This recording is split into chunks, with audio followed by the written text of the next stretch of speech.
This is part of this broader scandal, and it's very complicated, but basically there was this whole airliner or this whole airplane that was carrying people from the Commerce Department, including the Secretary of Commerce, Ron Brown, and their plane crashed in Croatia under kind of dubious circumstances. I don't really think that plane crash was an accident. Ron Brown had just agreed to testify as part of this broader case involving corruption involving the Clinton families and the scandal that Middleton, and I argue in my book Epstein, was a part of, called Chinagate. It's remembered as Chinagate, but it was definitely something much bigger than that, and we can get into that later. It's very insane. In an interview on the Peter McCormick Show, investigative journalist Whitney Webb discusses the hidden history that connects major political scandals, covert intelligence operations, and organized crime. She breaks down how the suspicious 1996 plane crash that killed Commerce Secretary Ron Brown was tied to the Chinagate scandal, an affair she argues also involved Jeffrey Epstein. The core of her argument is that to understand these modern events, you must first understand a pact made during World War II between U.S. intelligence and the mafia called Operation Underworld. Whitney presents evidence that this alliance never ended, but instead allowed criminal rackets like drug and arms trafficking to become covert intelligence operations. Whitney informs us that we have been fooled, and the phrase national security has been used as a cover to protect corporate interests and to justify everything from foreign coups to shutting down congressional investigations. Let's listen to what Whitney has to say. So basically what I argue in my book is that the network behind Epstein, and the reason why there's so many powerful people in this group, is because it's born out of this union that occurred during World War II between organized crime and the nascent U.S. intelligence apparatus, which of course there was a lot of British involvement with that in the creation of, the CIA and the OSS in World War II. That alliance officially happened. It's known as Operation Underworld, even though the U.S. intelligence community denied it for several decades. They now admit it. But that alliance, it was justified out of wartime necessity. We have to team up with the mob to win the war. This secret relationship between the United States government and the mob ran from the Battle of the Atlantic to the Allied invasion of Italy. In the end, both would get what they wanted. After the war, the alliance provably continued. Essentially what happened then is that a lot of these rackets that were previously of organized crime, arms trafficking, drugs trafficking, sex trafficking, prostitution, whatever, became, rackets of intelligence services. There's a litany of evidence of the CIA being involved in drug trafficking and arms trafficking via illegal means for many decades. And a lot of those networks that the CIA used go back to the same nexus. I mean, that's basically what volume 1 of my book is about.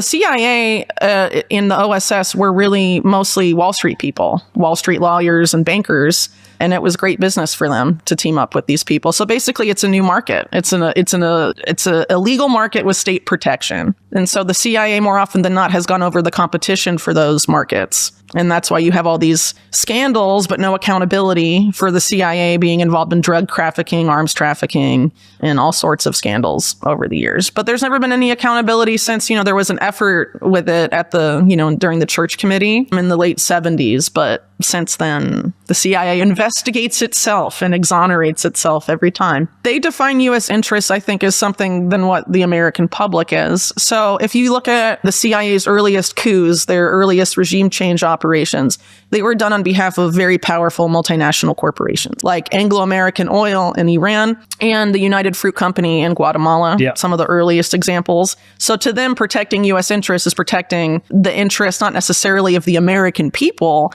but of massive American-based, multinational corporations. And a lot of the justification was sort of Cold War era stuff. We don't want this leader to become close to the Soviets, ergo we must remove him from power.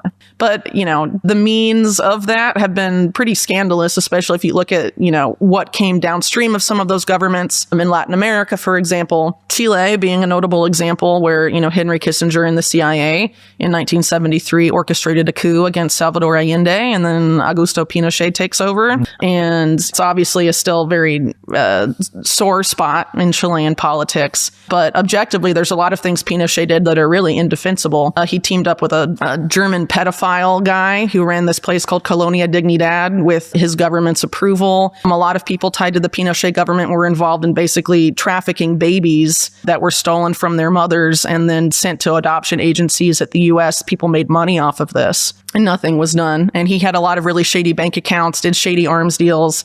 So, okay, the socialist guy is gone, but did it really justify all this other stuff? I mean, I'm probably going to get in trouble for getting into Chilean stuff just because, like, people will accuse me of defending one side or the other. But I think, obviously, Pinochet engaged in behavior that was really, really bad. People elect a leader, and then the CIA comes in and deposes them and puts in a dictator.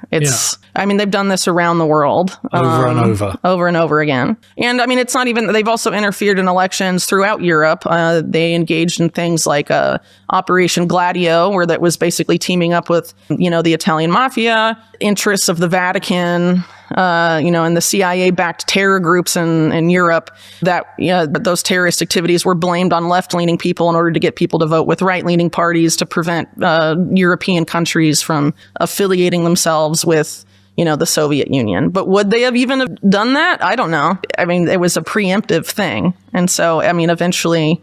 But I mean, again, this is how the CIA justifies the stuff to itself. I would argue that a lot of it was about economic interests. And at the same time, a lot of these actors were involved in sort of backrooms deals with, either Soviet intelligence and, or Chinese intelligence or the Chinese military. That's sort of what the Chinagate thing ultimately circles back to.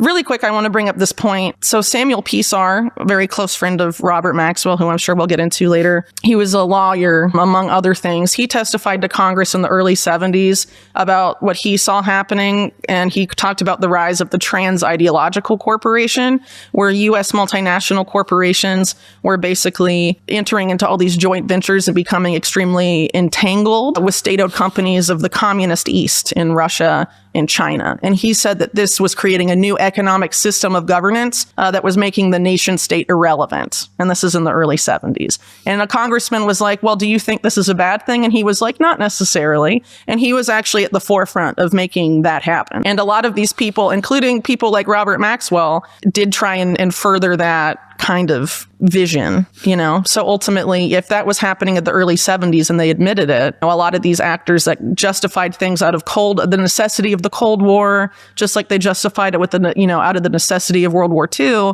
it really doesn't add up with what the public justification is. It's supposed to be to protect American national security, but national security for a long time has been this huge catch-all, right? Of course. Yeah, that's and what the I U.S. has justified all sorts of things under the guise of national security, and presumably continued to do so. So I don't really give that a lot of weight. So as an example, like the Reagan administration, when Iran-Contra was being investigated, there was a line of questioning brought up about how the group that was responsible for that in the Reagan administration had developed something called the continuity of government protocols, whereby under a vaguely defined national emergency, basically the entire American Constitution could be suspended. Pretty scandalous stuff. And one of the examples of this vaguely defined national emergency was a widespread, nonviolent opposition to U.S. military intervention abroad. And when a congressman tried to ask Oliver North about this at the Iran-Contra trial, they basically shut down the hearing under the guise of national security.